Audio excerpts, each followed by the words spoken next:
एखाद्या जुन्या टिपिकल हिंदी सिनेमाचा सीन डोळ्यासमोर आणा. हिरो विलनला एक फाईट मारतो, मग विलन हिरोला, मग पुन्हा हिरो विलनला. हे असं बराच वेळ सुरू राहतं. आपल्याला समजत असतं की हे नाटक खोटं आहे, सगळं काही चाललंय ते केवळ या सिनेमासाठी आहे. ही मारामारी खरी नाहीये. लोकांना खरी वाटावी अशी असली तरी प्रत्यक्षामध्ये ती लुटुपुटीची मारामारी आहे. सध्या असाच एखादा हिंदी सिनेमा बघितल्याचा फील राजकारणाच्या बाबतीमध्ये येतोय. महापौर पदाच्या निवडणुकांमध्ये चंद्रपुरामध्ये ठाकरे सेनेनं काँग्रेसला एक लगावली. आता उद्या परभणीमध्ये काँग्रेस ठाकरे सेनेला लगावणार का? इकडे मुंबईतल्या गेल्या 25 वर्षांनी विरोधकांच्या भूमिकेत गेलेली ठाकरेंची शिवसेना गोंधळ घालणार, महायुती त्यांना डिवचणार. चंद्रपुरामध्ये आपण काल एकत्र आलो होतो हे तेव्हा सगळे सोयीस्कर विसरणार. मी मारल्यासारखं करतो आणि तू लागल्यासारखं कर, सगळं कसं स्क्रिप्टेड असल्यासारखं चाललंय. पण तरीही या घडामोडींनंतर राज्याचं राजकारण नव्या वळणावरती आलंय का हा प्रश्न मात्र जनसामान्यांना पडणारच. आणि त्याचंच उत्तर शोधण्याचा आज आपण प्रयत्न करणार आहोत. नमस्कार, मी पूर्वी भावे, 0 आवरमध्ये त्यासाठी तुमचं स्वागत करते. चंद्रपुरामध्ये भाजप आणि ठाकरे सेनेनं धक्कातंत्र वापरत काँग्रेसला सत्तेबाहेर ठेवलं. याचे भाजपमधले सूत्रधार कोण आहेत? उद्धव ठाकरे, संजय राऊत यांना यांची कल्पना होती की नाही? असेल तर किती आधी त्यांना हे कळवण्यात आलं होतं? यात चूक कोणाची आहे, ठाकरे सेनेची की काँग्रेसची? तुम्हाला याबाबत काय वाटतंय हे आम्हाला जाणून घ्यायचंय. आणि म्हणूनच आमच्या सोशल मीडिया हँडल्सवरती आम्ही एक प्रश्न विचारलेला आहे. तोच आमचा 0 वरचा पहिला प्रश्न आहे. पाहूयात पोल सेंटरला. आजचा आमचा प्रश्न आहे, चंद्रपुरातल्या भाजप उद्धव बाळासाहेब ठाकरे पक्षाच्या युतीचं खापर संजय राऊतांनी काँग्रेसवरती फोडणं योग्य आहे का? होय आणि नाही असे 2 पर्याय आहेत. तुम्हाला काय वाटतंय जरूर आम्हाला सांगा या प्रश्नाच्या उत्तराच्या माध्यमातून. तर अखेर काल भाजपचा महापौर चंद्रपुरामध्ये विराजमान झाला. अनेक दिवस बातम्यांमध्ये गाजत असलेल्या चंद्रपूर महापालिकेचा तिढा सुटला. विषय निकालात निघाला असला तरी चंद्रपूरच्या राजकारणाची चर्चा अजून संपली नाहीये. आणि कशी शमणार? गेले काही दिवस इथे सर्वच पक्षांनी जे काही राजकारण खेळलंय, महापौरपद आपल्या खिशात राहावं म्हणून काँग्रेस, ठाकरेंची शिवसेना आणि भाजप यांनी जे काटशह केलेत त्यामुळे सामान्य जनता अवाक आहे. अहो, ठाकरेंची सेना चंद्रपुरामध्ये काँग्रेस सोबत जाईल किंवा विरोधात बसेल असं जवळपास रोज सकाळी ठाकरे सेनेचे खासदार संजय राऊत सांगत होते. पण आज त्यांनी चंद्रपूरमध्ये युती न होण्यासाठी थेट आणि फक्त काँग्रेसलाच जबाबदार ठरवले. त्यामुळे आता या महाविकास आघाडीच्या मित्रपक्षांमध्येच वेगळीच टोलेबाजी सुरू आहे. ठाकरे सेनेच्या भूमिकेबद्दल आता उद्धव ठाकरेच उत्तर देतील अशा शब्दात काँग्रेसचे नेते अतुल लोंढे यांनी प्रत्युत्तर दिलंय. जाणूया या दोघांनी नेमकं काय म्हटलंय. शिवसेना पक्षप्रमुख उद्धव ठाकरे यांनी चंद्रपूरच्या लोकांना स्पष्ट सूचना दिल्या होत्या की आपल्याला कोणत्याही परिस्थितीमध्ये भारतीय जनता पक्षाला मदत करायची नाही. आपण एका वेगळ्या भूमिकेत आहोत. विरोधी पक्षात बसायला लागलं तरी हरकत नाही, उलट उत्तम प्रकारे आपल्याला काम करता येईल.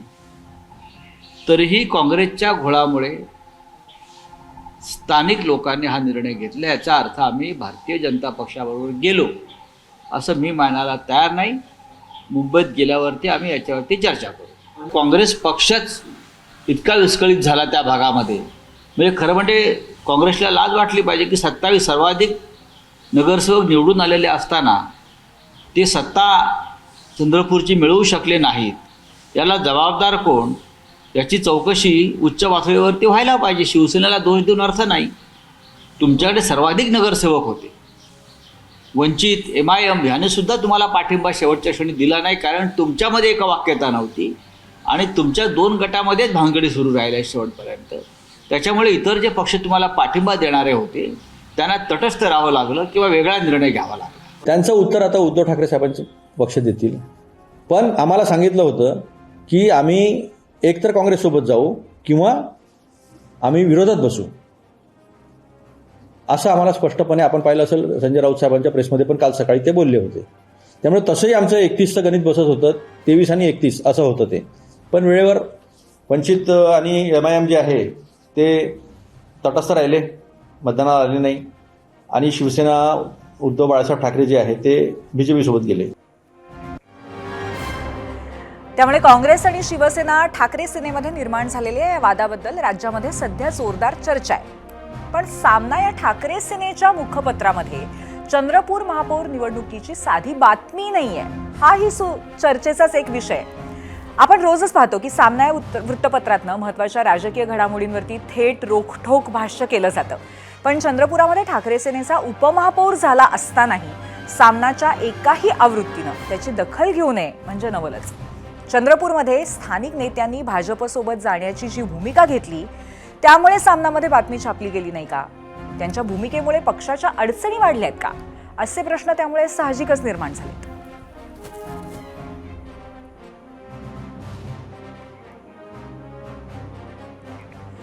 तर राज्यामध्ये एकीकडे काँग्रेस आणि ठाकरेंची शिवसेना आमने सामने आली आहे, तर दुसरीकडे चंद्रपुरामध्ये महापालिकेवरती सत्ता स्थापन केलेल्या भाजपमध्ये सुद्धा श्रेयवाद सुरू झालाय.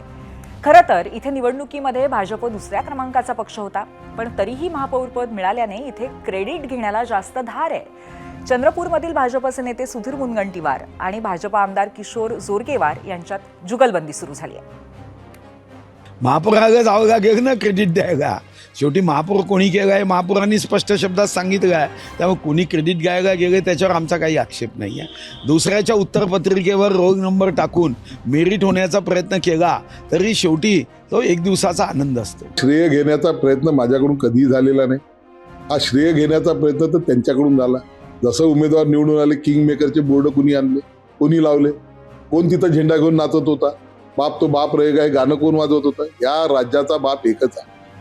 त्या पक्षाचा नेतृत्व करणारं सक्षम नेतृत्व देवेंद्रजी फडणवीस आहे.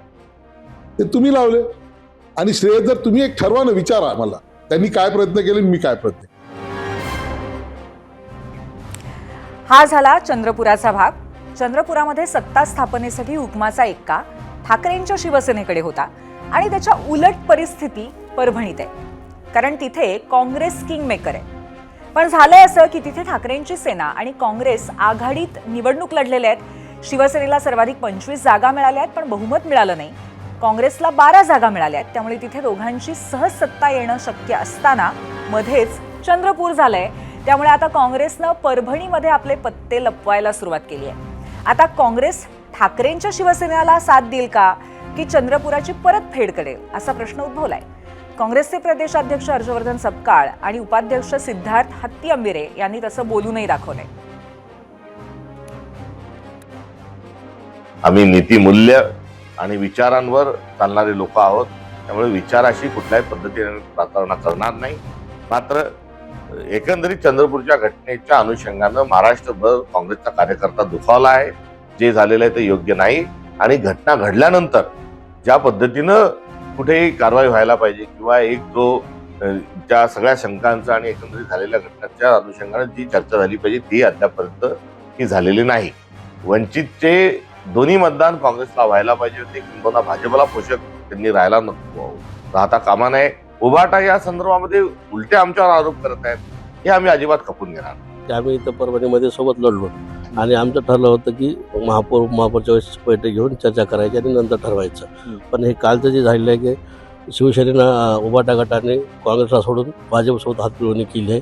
त्या संदर्भात आमचे पक्षाध्यक्ष असतील, आमचे प्रभारी असतील, आमच्या जिल्ह्याचे नेते असतील, आमची गांभीर्यपूर्वक इथं मिटिंग सध्या सुरू आहेत, चर्चा सुरू आहेत. संध्याकाळी आम्ही अंतिम निर्णय घेणार आहोत. नेमकं काय निर्णय होऊ शकतो याच्यामध्ये? सोबत जाणार का नाही जाणार? नाही, तो पक्षश्रेष्ठ जे आदेश देतील आम्हाला ते आम्हाला मान्य नाही. त्यामुळे सध्या तरी परभणीमध्ये ठाकरेंच्या शिवसेनेसोबत जायचं की नाही याबद्दल चर्चा करू असा एकंदरीत पवित्रा दिसतोय काँग्रेसचा. चंद्रपुरामध्ये सत्तेसाठी रात्रीचा दिवस केलेल्या भाजपने परभणीत मात्र जनतेचा कौल मान्य केलेला आहे आणि सत्ता स्थापनेचा प्रयत्न करणार नाहीये असं म्हटलेलं आहे. परभणीच्या पालकमंत्री आणि भाजपच्या नेत्या मेघना बोर्डीकर यांनी तसं स्पष्ट सांगितलंय. तसंच ठाकरे सेनेचे खासदार संजय जाधव यांना मात्र परभणीमध्ये ठाकरे सेनेचा महापौर आणि काँग्रेसचा उपमहापौर होईल असा विश्वास आहे. जनतेने जो कौल दिलाय तो कौल हा उभाटाच्या बाजूने दिलेला आहे. मग तिथे इंटरफेअर करा. जिल्हा परिषदचा सुद्धा जनतेचा कौल हा भाजपाच्या बाजूने. त्यामुळे जो जनतेचा कौल आहे तो आम्हाला मान्य आहे. तशा पद्धतीने आम्ही आमची सत्ता स्थापन करू. मग महानगरपालिकेत सुद्धा विनाकारण जनतेच्या मनाविरुद्ध करून आम्हाला काही दोन्ही करायचं नाही. उभाटाचे आणि काँग्रेसचे सदस्य कालपासून सहलीवर गेलेले 2 दिवसापासून भीती वाटते का भाजपची काय? आता ते त्यांनाच माहिती, सहलीवर जायची खरं गरजच नव्हती, एवढं मोठं त्यांच्याकडे संख्याबळ होतं, पण का गेलेले हे पण तुम्ही खासदार साहेबांना विचारलं. बाबा चंद्रपूर हा विषय तिथं शिवसेना, उद्धव बाळासाहेब ठाकरे पक्ष आणि काँग्रेस वेगळे वेगळे लढले होते आणि त्यांच्यामधला समन्वय कशामुळे तुटला, काय तुटला, तो त्यांचा इंटरनल विषय आहे. त्यांच्या जिल्ह्यापुरता, त्यांच्या चंद्रपूर शहरापुरता विषय आहे. आमच्या जिल्ह्यामध्ये, आमच्या परभणी शहरामध्ये आम्ही काँग्रेस आणि आम्ही दोघांनी जॉईंटमध्ये इलेक्शन लढलं होतं. आमची निवडणुकी पूर्वचे गठबंधन होतं, त्यामुळं तिथं कुठं अडचण येईल असं माझ्या मनामध्ये किंतु परंतु नाही आहे. आम्ही काँग्रेसच्या नेत्यांशी संपर्कात आहोत, ते आमच्या संपर्कात आहेत आणि दोघांचं आमचं ट्युनिंग चांगलं आहे, संबंध चांगले आहेत, त्यामुळे कुठलीही कटुता येणार नाही. पण एवढं सांगतो, महापौर हे मशालीचाच होणार, त्याच्यात काही दुमत नाही. आता मुंबईकडे वळूयात. तब्बल 44 वर्षांनंतर मुंबई महानगरपालिकेमध्ये आज भाजपचा महापौर विराजमान झालाय. मुख्यमंत्री देवेंद्र फडणवीस आणि उपमुख्यमंत्री एकनाथ शिंदे यांच्या उपस्थितीमध्ये आज भाजपच्या रितू तावडे यांनी महापौर पदाचा, तर शिवसेनेचे संजय घाडी यांनी उपमहापौर पदाची सूत्र हाती घेतली. मुंबई महापालिकेमध्ये महापौर, उपमहापौर कधी बसणार या क्षणाची सर्वांना उत्सुकता होतीच. तो क्षण आज आला, पण या पदग्रहणाच्या वेळी विरोधकांनी केलेला गोंधळही अभूतपूर्व ठरला. महापौरांचं भाषण सुरू असतानाच काँग्रेसनं बसायला जागा द्या अशी घोषणाबाजी करायला सुरुवात केली, तर काही महिला काँग्रेस नगरसेविका थेट जमिनीवरती बसल्याचं चित्र सभागृहात पाहायला मिळालं. तर मुख्यमंत्र्यांची बहीण खुर्चीवर, लाडक्या बहिणी जमिनीवर असे फलकही काँग्रेसने झळकावले. त्यामुळे पहिल्याच दिवशी सभागृहामध्ये प्रचंड गोंधळ दिसून आला.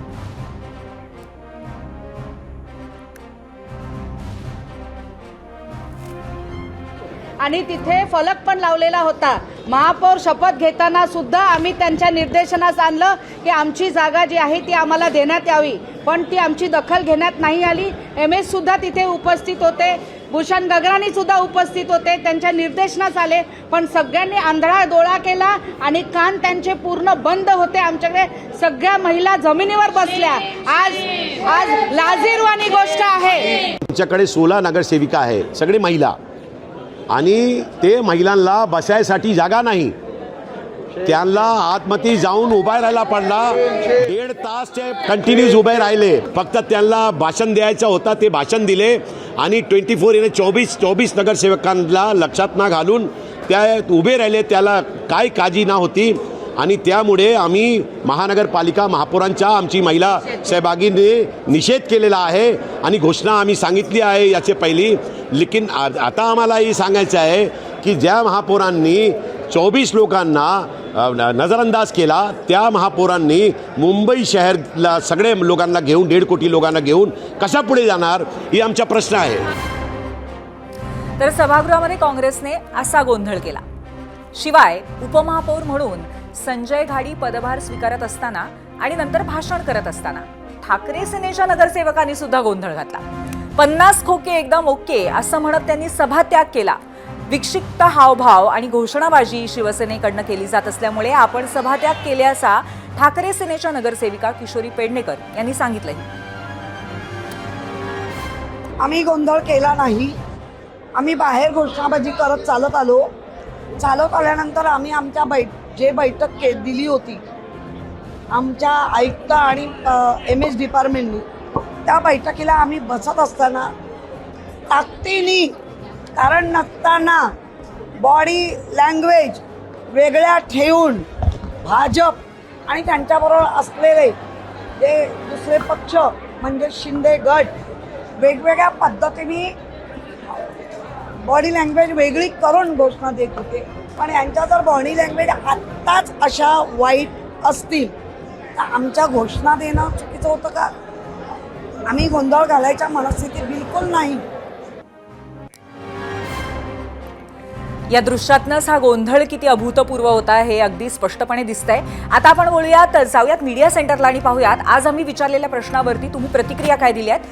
आजचा आमचा प्रश्न आणि त्याचबरोबर त्यावरती आलेल्या प्रतिक्रिया. प्रश्न अर्थातच सगळं खापर ठाकरे सेना कुठेतरी काँग्रेसवरती फोडते का चंद्रपूरचा. पहिली प्रतिक्रिया श्याम ठाणेदार यांची आहे.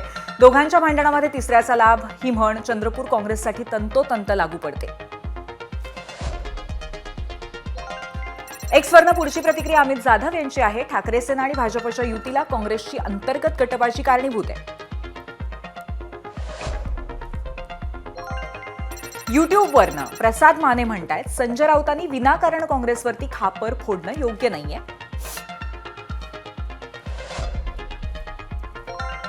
युट्यूबवरनं पुढची प्रतिक्रिया आहे सुभाष सानप यांची. होय, कारण हातात आलेली सत्ता काँग्रेसने अंतर्गत वादातनं गमावलेली आहे.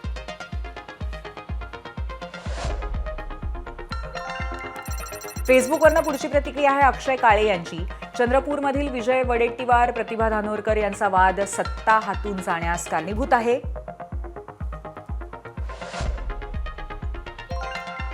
इंस्टाग्रामवरनं अनुसया महाजन यांची प्रतिक्रिया बघतोय. चंद्रपुरातील भाजप आणि ठाकरे सेनेचा एकत्र येण्याचा निर्णय छान आहे.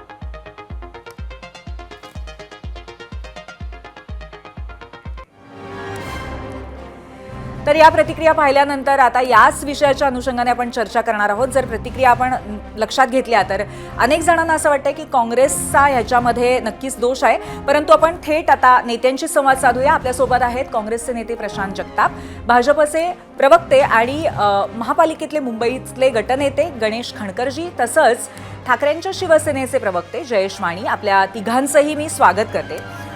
प्रशांतजी, एकंदरीतच आपण जर कल बघितलेला असेल तर ह्याच्यामध्ये आपण पाहिलं की अनेकांना असं वाटतंय की काँग्रेसची ह्याच्यामध्ये चूक आहे. पण सगळ्यात महत्त्वाचं म्हणजे शिवसेनेकडनं पूर्ण आणि फक्त काँग्रेसलाच दोष दिला गेलेला आहे ठाकरेंच्या शिवसेनेकडनं. नक्की भूमिका काय याबद्दल काँग्रेसची? याच्यामध्ये काँग्रेसची भूमिका स्वच्छ होती. आम्ही पुणे, मुंबई किंवा चंद्रपूर असेल किंवा दिल्लीपर्यंतचा जो प्रवास आहे, म्हणजे तो महानगरपालिका, स्थानिक स्वराज्य संस्थांचा विषय असेल, विधानसभेच्या निवडणुका असेल किंवा लोकसभेच्या निवडणुका असेल, याच्यामध्ये भाजपच्या विरोधातली सर्व विरोधकांची एक चांगली मोठ बांधण्याचा आम्ही प्रामाणिकपणे प्रयत्न करतोय. लोकसभेला, विधानसभेला सुद्धा काँग्रेस पक्षाने या ठिकाणी सहकार्याची भूमिका घेतली. याच्यामध्ये कुठेतरी प्रादेशिक पक्षांना बरोबर घेऊन जात असताना त्यांना मोठेपण दिलेलं आहे. असं असताना ज्या पद्धतीने नगरपालिका, नगरपंचायतीच्या निवडणुका असतील किंवा महानगरपालिकेच्या निवडणुका असतील, याच्यामध्ये मात्र या सगळ्याच राजकीय पक्षांनी आपापले विचार वेगवेगळ्या प्लॅटफॉर्मवर नेण्याचे प्रयत्न केले. असं असताना खरं पाहता महानगरपालिकेच्या निवडणुकीच्या एकूणच निकालानंतर किंवा आता काल परवाच्या जिल्हा परिषदेच्या निकालानंतर तरी आता डोळे उघडायला हवेत अशा प्रकारची माफक अपेक्षा या ठिकाणी सगळ्याच राजकीय पक्षाच्या कार्यकर्त्यांना आहे. असं असताना जे चंद्रपुरात झालंय ते एकूणच इथून पुढच्या काळामध्ये कुठल्याही राजकीय विरोधी पक्षांना या संदर्भामध्ये भाजपच्या विरोधात खरंच लढायचे का नाही अशा प्रकारची शंका येण्यासारखा प्रकार आहे. चंद्रपुरामध्ये शिवसेनेने या ठिकाणी इमानतबारी आमच्यावर राहायचं व्यवस्थित त्या ठिकाणी निर्णय घेतला असता तर आज त्या ठिकाणी काँग्रेसचा महापौर आणि शिवसेना उद्धव बाळासाहेब ठाकरे पक्षाचा उपमहापौर नक्की झाला असता. शेवटी तुम्हाला उपमहापौरपदच घ्यायचं होतं तर ते तुम्ही काँग्रेसकडून का घेतलं नाही? एकीकडे तुम्ही बेंबीच्या देठापासून या ठिकाणी भाजपने आमचा पक्ष कसा चोरला, भाजपने आमचा एकूणच या ठिकाणी चिन्ह कसं पळवलं. बरोबर आहे, नक्कीच. त्यामुळे जयेशजी, एकंदरीत तुम्हाला भाजपच्या विरोधात लढायचं आहे की नाही इतकी शंका यावी अशी परिस्थिती असं म्हणतायत इथे. प्रशांतजी काय म्हणाल याबद्दल? चांगलं आहे. मला 2018चं मध्य प्रदेश निवडणूक आठवते, जिथे भाजपला 109 जागा होत्या, काँग्रेसला 114 जागा होत्या. 2017ची गोवा निवडणूक आठवते, जिथे काँग्रेसला 17 जागा होत्या, भाजपला 13 जागा होत्या. भारतीय जनता पार्टीला अनेक ठिकाणी अशा पद्धतीने चांगल्या जागा भाजपपेक्षा मिळून सुद्धा त्यांचा प्रमुख पदांवरती म्हणजे मुख्यमंत्री असेल किंवा आता महापौर पदावरती त्यांचा माणूस न बसण्याचा ज्या पद्धतीची त्यांची कार्यपद्धती आहे त्याच्यामुळे ही त्यांची सवय झाली असावी कदाचित की ते सतत दोष देत राहतात. मला या ठिकाणी काँग्रेसला दोष द्यायचा नाही. पण आता प्रशांत कांबळे सर एवढ्या तावातावाने बोलतायत. प्रशांतजी, हेच जर आपण 5 दिवसांपूर्वी आपल्या नेत्यांना सांगितलं असतं, तिथल्या त्या मेघना बोर्डीकर मॅडम आणि वडेट्टीवार साहेबांनी मिळून जर समजा एक उमेदवार ठरवून सांगून टाकलं असतं तर विषय संपला असता. तुम्ही स्थानिक लेवलला, बरं त्याच्या पुढे जाऊन मी हे सांगतो, माझ्या पक्ष नेतृत्वाने हे अत्यंत स्पष्टपणे सांगितलेलं आहे की चंद्रपूरला जे झालं ते चूक आहे. चंद्रपूरच्या घटनेची कुठलीही माहिती शिवसेना भवनला किंवा पक्षप्रमुख सन्माननीय उद्धव ठाकरे यांच्यापर्यंत पोहोचली नाही आणि तिथे स्थानिक लेवलला तो निर्णय घेतला गेला. उद्या जर भाजप बरोबर जायची वेळ आलीच तर आपण विरोधामध्ये बसलं पाहिजे, ही अत्यंत स्पष्ट भूमिका घेतली गेलेली आहे. एखाद्या ठिकाणी काय घडलं याला केवळ एकच परिमाण, बरं आमची लोक भाजपबरोबर गेली असं म्हणत असताना वंचितची जी 2 माणसं होती ती सुद्धा बर सभागृहात बर नव्हती त्या नक्कीच काळात. तुमचा चंद्रपूर रोग त्यामुळे कळलेला आहे आणि हाच मुद्दा आहे जयजी, की सातत्याने आज संजय राऊत सुद्धा असं म्हणाले की आम्ही भाजप बरोबर गेलेलो आहोत असं नाहीये, केवळ हा तिथलं स्थानिक समीकरण आहे. गणेशजी, याबद्दल भाजपची भूमिका काय? बघा, भाजपची भूमिका अशी आहे, शेवटी निवडणूक संपल्यानंतर त्या ठिकाणी जे काही काँग्रेसमध्ये चालू होतं ते आपण सर्व पाहिलं असेल. निवडणूक होती महानगरपालिकेची आणि वाद पोचला थेट दिल्लीपर्यंत. म्हणजे महाराष्ट्रातल्या 2 प्रमुख नेत्यांमध्ये, त्यातही धानोरकर या तशा खासदार आहेत, पण त्या काय महाराष्ट्राच्या राजकीय वर्तुळामध्ये नेतृत्व म्हणून काही त्यांचं तेवढं नाव घेतलं जात नाही. त्या खासदार असल्या तरीसुद्धा ते चंद्रपूर विभागापुरतं त्यांचं नेतृत्व असेल. वडेट्टीवार मात्र यांचं महाराष्ट्राच्या काँग्रेसमध्ये असलेलं वजन, त्यांची कार्यपद्धती किंवा विधानसभेतला त्यांचा अनुभव, त्यामुळे ते आज महाराष्ट्रामध्ये काँग्रेसचे नेते म्हणून प्रसिद्ध आहेत. पण या दोघांमधला वाद म्हणजे दोघांनी वेगळा गट स्थापन करणं, ती वेगळी गटनोंदणीसाठी जाणं, थेट दिल्ली दरबारी तो वाद जाणं, दिल्लीला जाऊन आल्यानंतर सुद्धा की हा वाद संपला आणि आम्ही एक संघ आहोत, ठीक आहे, असं दिसलं नाही. त्यामुळे आमच्या नेत्यांनी त्या ठिकाणी महापालिकेमध्ये सत्ता स्थापनेसाठी आम्ही प्रयत्न केला असेल तर ह्यात आमचं काय चुकलं? दुसरी बाब, त्या ठिकाणी आम्हाला त्यांनी पाठिंबा दिला आणि त्यांनी स्पष्टही सांगितलं. अर्थात आत्ता शिवसेनेचे प्रवक्ते या ठिकाणी जे सांगतात आणि काल त्यांच्या नेत्या सुषमा अंधारे यांनी जी प्रतिक्रिया दिली यामध्ये विसंगती. आता मला त्यात जायचं नाही आहे. मी एकच बाब यामध्ये म्हणतो की काँग्रेसमधल्या अंतर्गत वादावरती विषय म्हणजे पडदा टाकण्यासाठी महाराष्ट्रातलं नेतृत्व कुठे कमी पडतंय का, तो त्यांनी अंतर्गत विचार करावा. बरं प्रशांतजी, एकंदरीत म्हणजे भाजपचं सुद्धा असं म्हणणं आहे की तुम्ही दोघांच्या भांडणाला तिसऱ्याचा लाभ झालाय असंच कुठेतरी म्हटलं जात आहे आणि अंतर्गत वादावरती दोन्ही बाजूने बोट ठेवलं जाते. तुम्ही काय बोलाल?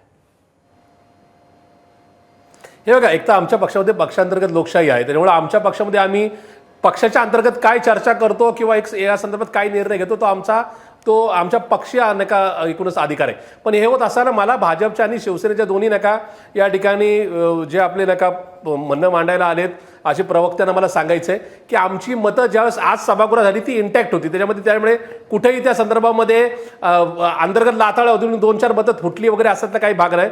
आमचं पक्ष नेतृत्व ते केंद्र स्तरावरचं असेल किंवा राज्य स्तरावरचं मान्य हर्षवर्धनजी सपकाळ साहेब असतील, हे सक्षम आहेत हा विषय सगळा सोडवण्याकरता. विषय आहे की आमच्या मित्रपक्षांनी एकीकडे आम्हाला परभणीमध्ये आमचा हात मागितला हातामध्ये आणि त्याच पक्षाने चंद्रपुरामध्ये अशा संदर्भामध्ये ही भूमिका काय घेतली आणि ती घेतल्यानंतर आज 24 तासापेक्षा जास्त नका अवधी उलटून सुद्धा मग त्या ठिकाणी त्यांच्या नगरसेवकांवर कारवाई का नाही या संदर्भातलं स्पष्टीकरण नुसतं आमचा पक्ष मागत नाही तर महाराष्ट्र मागतोय. त्याच्यामुळे या संदर्भामध्ये उद्याच्या काळामध्ये पुढच्या निवडणुका 3.25 वर्षांनी लोकसभा आहे, 4.25 वर्षांनी विधानसभा आणि 5 वर्षांनी नक्कीच कारवाई का नाही झाली? जयजी उत्तर देत आहे. जयजी, प्रशांतजी, जसं आमच्या त्यातल्या स्थानिक नेतृत्वाने परभणीमध्ये निवडणुकी आधीच तुमचा हात हातात धरला आणि सोबत मिळून निवडणुका लढवल्या, तसं चंद्रपूरच्या नेतृत्वाला काय झालं होतं मग तुमच्या? मग तेव्हा तुम्ही शिवसेनेला विश्वासात, स्थानिक नेतृत्वाला का नाही विश्वासात घेतलं, स्थानिक संघटनेला विश्वासात का नाही घेतलं? माझं एवढंच म्हणणं आहे प्रशांतजी, जे झालं ते किती ताणायचं हे काँग्रेसने ठरवायचं आहे. काँग्रेसने विचार करायचा आहे की आपल्या दोघांच्या भांडणामध्ये भारतीय जनता पार्टी सारख्या केवळ सत्ता पिपासू पक्षाचा फायदा होतोय की होत नाही ह्याचा विचार करायचा. जयजी, म्हणजे एका दृष्टीने हा सगळा प्रसंगही कुठेतरी वॉर्निंग आहे महाविकास आघाडीसाठी असं तुम्हाला म्हणायचंय का? अजिबात नाही. या छोट्या गोष्टींमुळे बघा, आज मला सांगा, ज्यावेळेस लोकसभेच्या अध्यक्षांच्या विरोधामध्ये प्रस्ताव आणला काँग्रेसनी, शिवसेना पूर्ण ताकदीनिशी राहुल गांधींच्या सोबत उभी राहिली ना. महाराष्ट्राच्या नेतृत्वाने हा विचार करायचा की तुम्ही शिवसेनेला राज्यस्तरावरती जर विश्वासात घेणार नसाल, परभणीमध्ये तुम्ही काँग्रेसची मदत घेणार आहात ना? अहो, काँग्रेसने आम्ही तिथे सोबत निवडणुका लढलोय. इलेक्शन पूर्वीची आमची ती अलायन्स आहे. ठीक आहे, आपण 2 वेगवेगळ्या गोष्टी एकत्र आणू नका, माझी एवढी विनंती आहे आपल्याला. नक्की. पण तरी सुद्धा अचानक जिथे एकत्र कोणीच येण्याची शक्यता नव्हती तिथे 2 पक्ष एकत्र आल्यामुळे साहजिकच असे प्रश्न आता येणं अपेक्षित आहे आणि म्हणूनच भाजपला पण एक शेवटचा प्रश्न विचारायचा आहे की भाजपचा आता परभणीत काही प्रयत्न होणार आहे का? गणेशजी, काय प्रश्न परत करा. भाजप परभणीमध्ये सुद्धा अशाच पॅटर्नचा प्रयत्न करणार आहे का? नाही, बघा, असं आहे की आम्ही राजकारणात आहोत. म्हणजे आता जयेश वाणी जे म्हणाले भाजप सत्ता पिपासू आहे, तर हे मला वाटतं जंगलामध्ये राजकारण करून तिथे संन्यासाश्रमामध्ये जाणार आहेत. म्हणजे काय शब्द वापरावेत हा त्यांचा प्रॉब्लेम आहे आणि त्यांची ती नेहमीची अडचण आहे. पण बघा, असं आहे की तिथल्या नेतृत्वाला चंद्रपूरच्या जर काँग्रेसवरती विश्वास नसेल तर याचा विचार त्यांनी केला पाहिजे ना. त्यांनी हे का करत नाही ते त्यांनी ठरवावं. आणि परभणीमध्ये जर का आमच्यासोबत कोणी यायला तयार असेल तर आम्ही नाही का म्हणायचं? आम्ही नाही का म्हणायचं?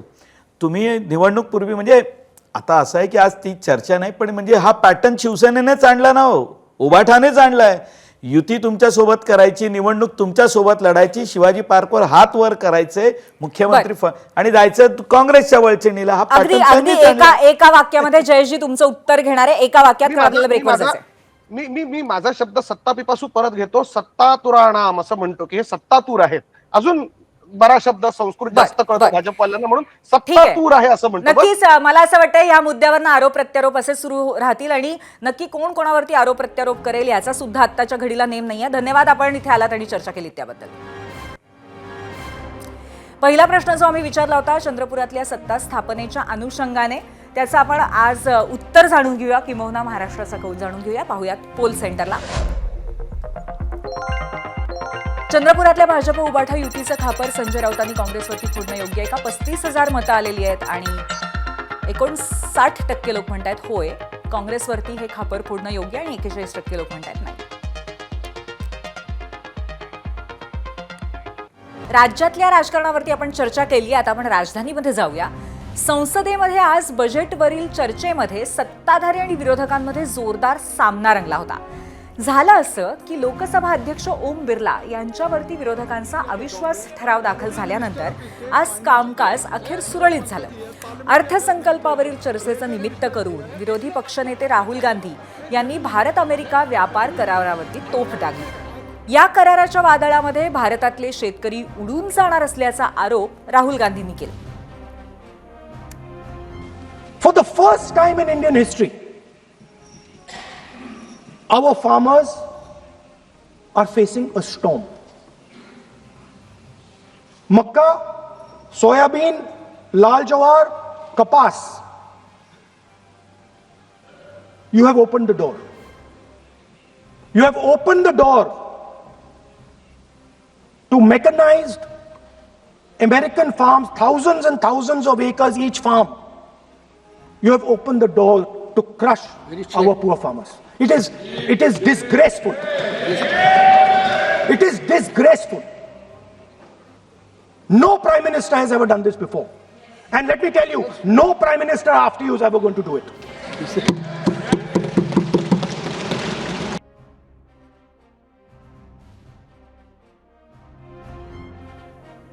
You accept that we are facing a storm. You yourself say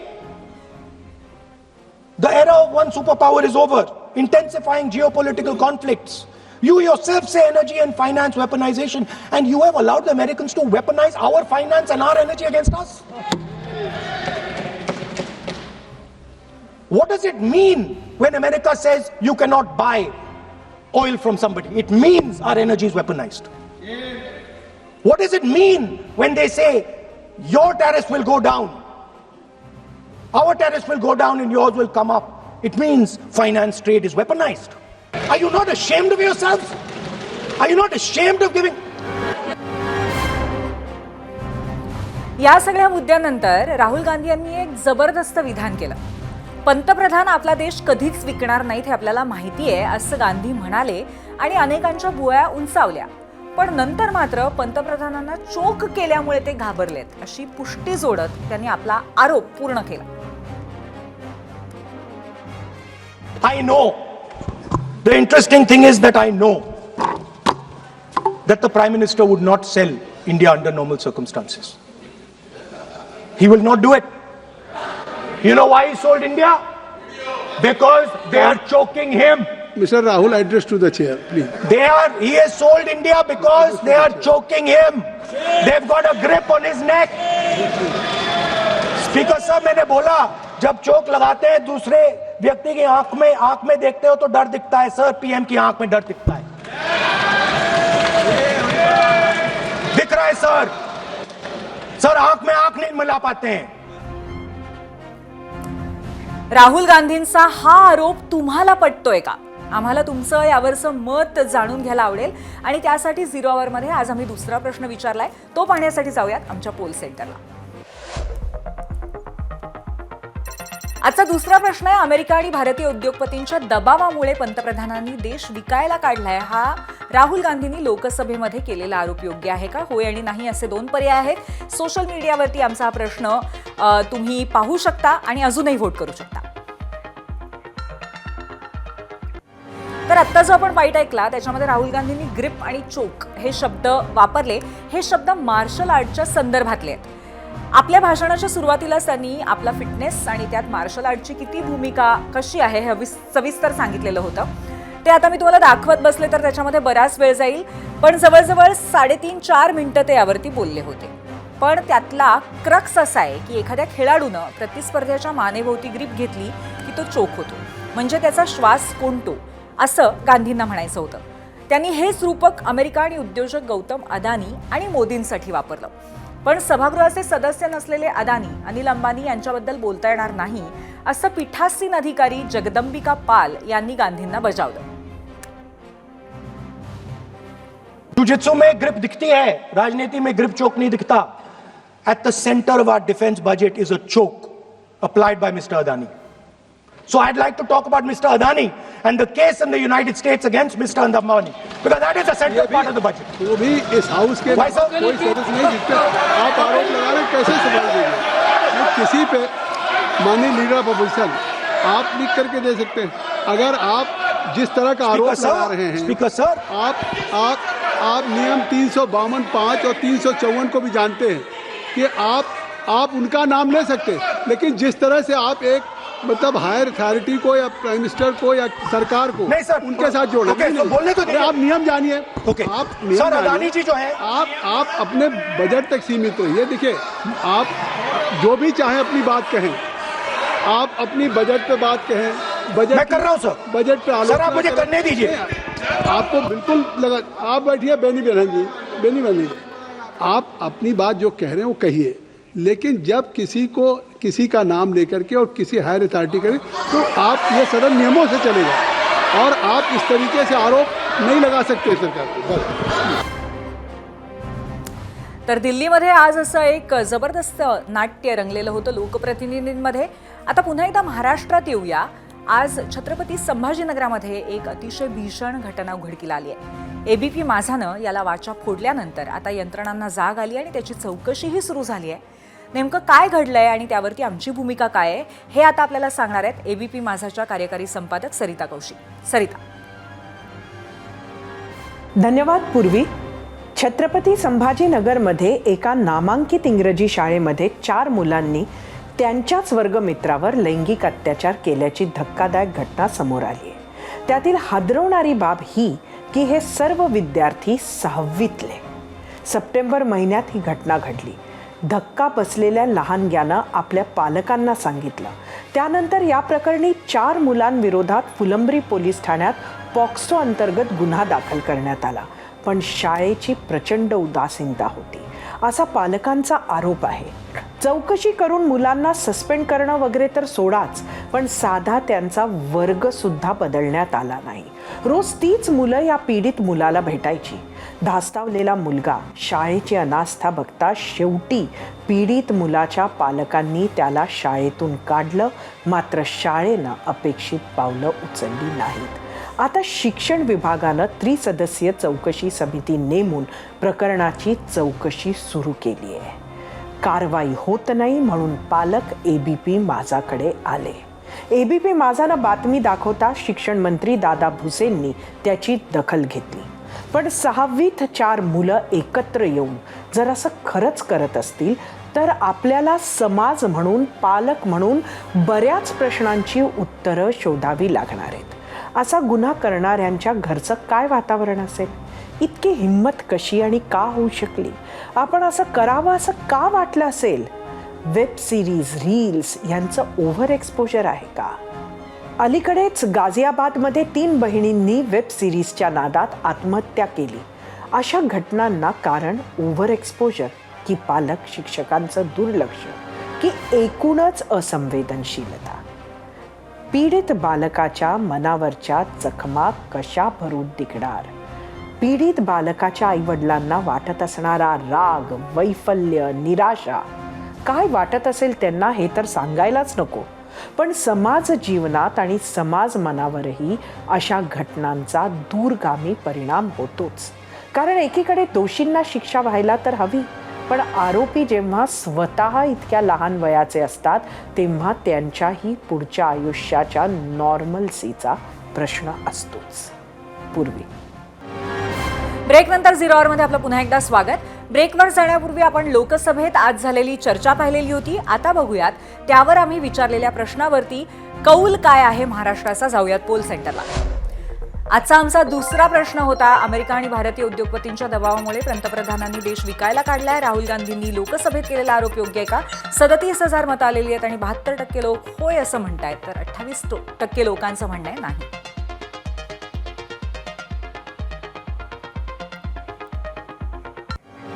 आणि याबरोबरच 0 आवरमध्ये आज आपण इथेच थांबतोय. उद्या पुन्हा एकदा भेटूया. पाहत रहा ABP माझा.